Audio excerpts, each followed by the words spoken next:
What it do, what it do, what it do. And welcome to Trunny Rants Live. The stream where I don't care if it's one person or 1,000, when I go live, we're going to always party like it's what? 1999. I am your wonderful host for this stream. I go by Tron, T, or Trunny, as all of you or may know or may not know. But I am so very excited to be here with you all today. Here in this live stream, we cover the latest and greatest in CU Colorado football news, where my goal is very simple. That's to entertain you all. So thank you all once again for tuning in to me, and I truly, truly, truly do appreciate you all. Round of applause, you all deserve it. But with that being said, man, let's jump right into today's topic, starting with the first team meeting of the winter workout. So as many of you may know or may not, CU officially kicked off its off-season workout winter program, whatever you want to call it, this past Sunday. And boy, did we have a lot of confirmations of things that we have been worrying about. Not even worrying, concerned, not even concerned. Things that we just been guessing on. So I'm gonna play you this clip. Come right back with my commentary. Good morning. Morning. I'm excited, man. I'm elated. I'm excited so much. The room has changed. The faces are smiling and bright. Expectations is high, and I'm feeling real good. Good morning. Good morning. Good morning. Good morning. Good morning. Good morning. I absolutely love it because I really feel like this team is going to do some wonderful things. I'm not guessing. My expectation is of that nature, that we're going to do some wonderful things.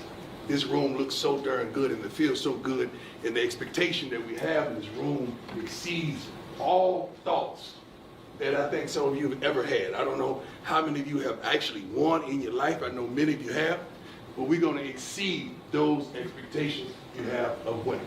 We're going to go. There we go. And the first thing I want to touch on before we jump into the meat and bones of today's topic are the expectations. You heard Coach Prom there saying what his expectations for CU are this year, and we know that they are very lofty. But Coach Prom is a big dreamer. He didn't get as far as he did without being or dreaming big. But realistically, what should our expectations of CU be this year? So, is it time to drink from the Colorado football Kool-Aid, or do we need to reel in our expectations a little? I say this, right? It's too early. We still don't know who the defensive coordinator is, right? We don't know what's going on with Coach Sal, Coach Sapp when it comes to the defensive line.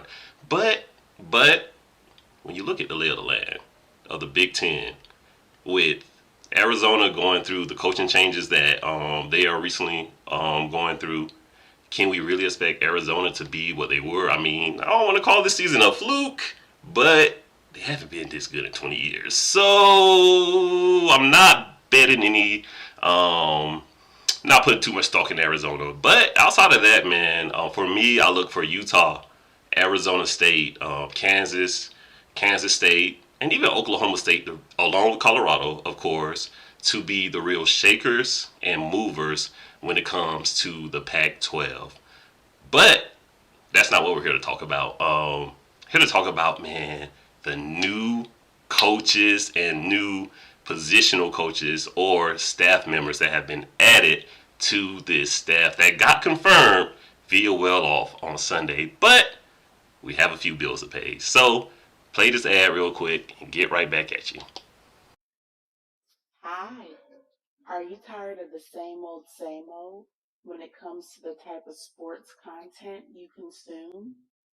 Same opinion, same tone, same style of content? Oh, I'm so bored.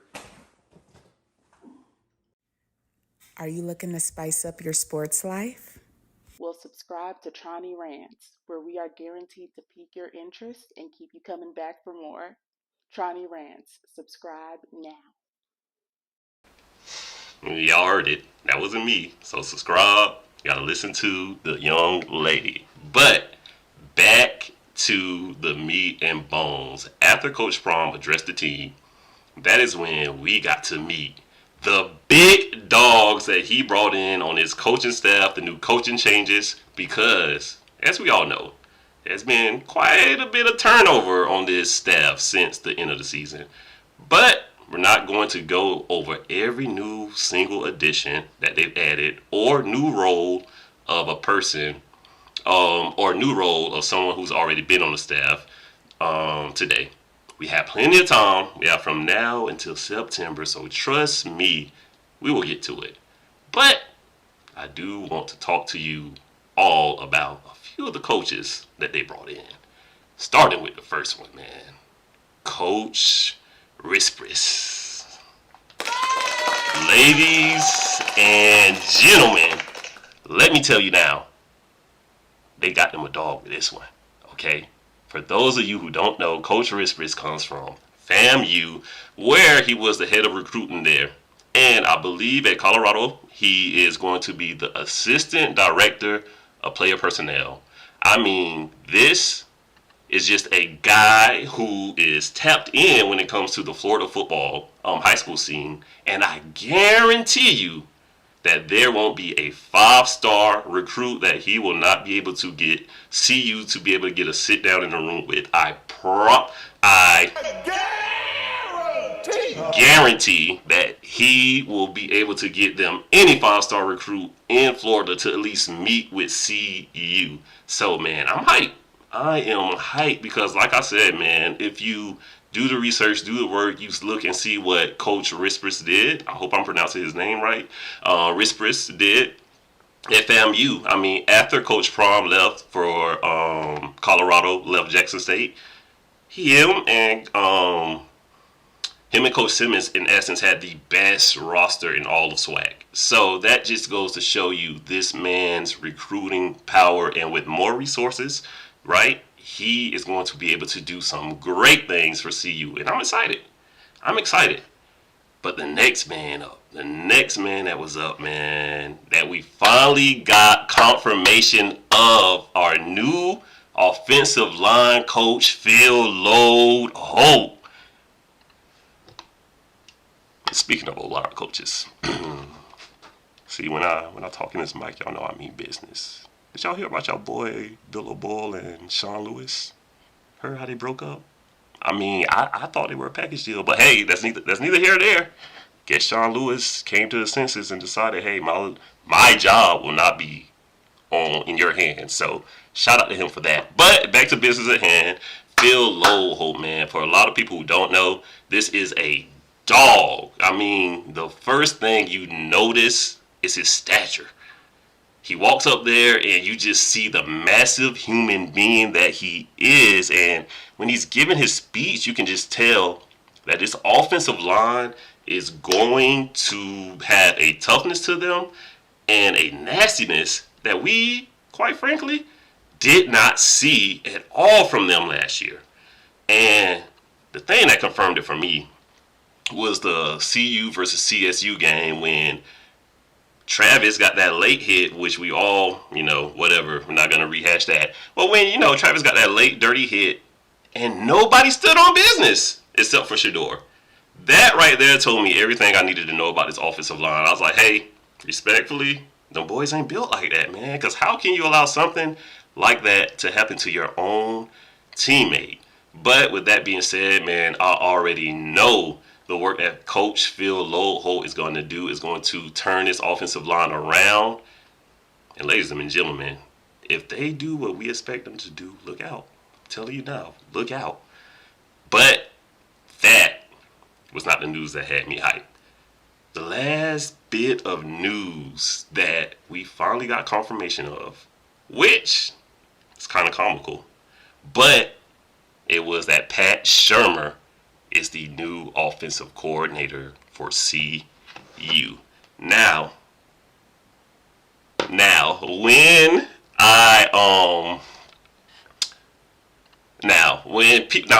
CU fans heard this news, right? The reaction was comical. I mean, you would have sworn that Coach Prime hired a bag boy from the grocery store to be the offensive coordinator. But honestly, and I'm on record saying this, I love it. I love the move, man. Why do I love it? Simple. Look no further than Michigan, okay? We see what they were able to do this year with a pro-style system in college. With the right pieces, a pro-style system in college can be deadly. And we will look at the pieces. I mean, we got Shador at quarterback. Come on now. You got Jimmy, Travis, Will Shepard at wide receiver, to name some more. If this offensive line can really come together like we expect them to, watch out. But I truly do believe that Pat Shurmur is the right guy for this job. I've been on record saying this, man. The offense just looked different once he took over in late November. I mean, they just looked more smooth. People were actually being utilized the way that they were supposed to be utilized. So you give this man a full offseason to put his system in place, we may have something here.